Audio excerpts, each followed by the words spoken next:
ഇന്ന് ധനുമാസത്തിലായില്ല. നമുക്ക് നേരെ കയ്യെത്തുന്നാഗ ക്ഷേത്രത്തിലേക്ക് പോയാലോ? ബാക്കി വിശേഷങ്ങൾ വീഡിയോയിൽ കാണാം.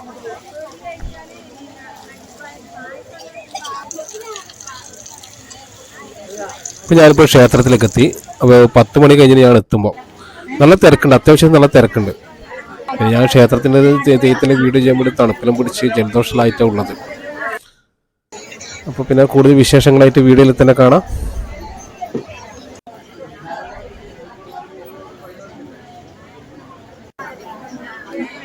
അത്യാവശ്യം നല്ല തിരക്കാണ്, കാരണം വഴിപാട് കൗണ്ടറിലും തിരക്കുണ്ട്.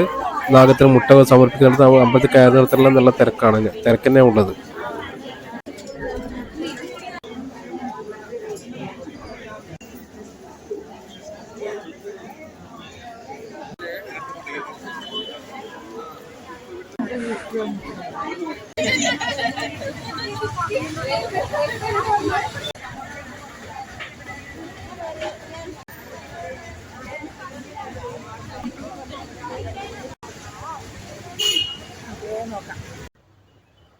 അപ്പോൾ പിന്നെ നമുക്ക് അടുത്ത ക്ഷേത്ര വീഡിയോയുമായിട്ട് കാണാം. ബൈ.